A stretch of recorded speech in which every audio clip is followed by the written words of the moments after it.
Welcome to English News of Đồng Nai Radio and Television Station. On May the 17th, at Quán Sứ Pagoda, Hà Nội, Comrade Nguyễn Thiện Nhân, member of Politburo, chairman of Central Committee of Vietnam Fatherland Front, congratulated Vietnam Buddhist Sangha Executive Council on the occasion of Vesak 2016 2560 Lunar Calendar. On behalf of the party, the state, Vietnam Fatherland Front Comrade Nguyễn Thiện Nhân sent his best congratulations to religious monks and all the monks and nuns, Buddhists of Buddhist Church of Vietnam and abroad. Throughout the country's history, Buddhism has always been with the nation, contributing to the patriotic tradition of Vietnamese people. Superior Buddhist monk Thích Thanh Nhiễu, Vice Chairman of Vietnam Buddhist Sangha Executive Council, thanked the attention of Vietnam Fatherland Front of forming Vietnam Executive Council. The religious superiors and all clergy and nuns, Buddhists of Vietnam Buddhism, and abroad who always unite in close, continue to preserve and promote the fine tradition of Buddhism in Vietnam in the new period, participate in the construction, national defense for the people's prosperity, strong country, democracy, just and civilized society. The government asked for evaluating and recommending of appropriate adjustment to help enterprises reduce costs, especially enterprises having business in transport service.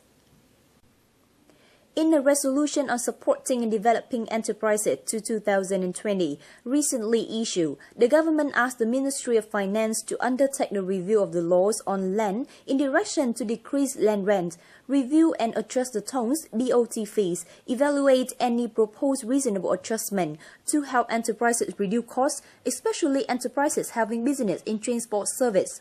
The government assigned the Ministry of Transport to consider amendment and supplements for the legal tax concern, ensure transparency of prices and charges, in addition to price shipping service by sea, implement appropriate control measures in accordance with international practices and the collection of careers. Chamber of Commerce and Industry of Vietnam was assigned to organize the investigation and statistic, the total official and unofficial costs for enterprises, compared with regional and international enterprises, and propose solutions to reduce costs for enterprises.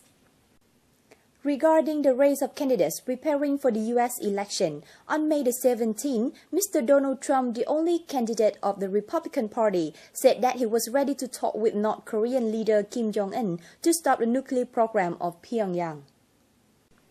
In an interview with Reuters, Mr. Donald Trump referred North Korean leader Kim Jong-un. "I will talk to him. I have no problem with this." He declined to share details about his plan for dealing with Korea, but expressed his willingness to meet with Mr. Kim in person. He also announced to urge China, allies and donor country for the North Korean economy to find a solution. North Korean delegation to the United Nations has no comment. Mr. Trump is ready to meet with North Korean leader Kim Jong-un, which, opposed to the policies of President Barack Obama, is to let the senior U.S. official discuss with the senior North Korean officials.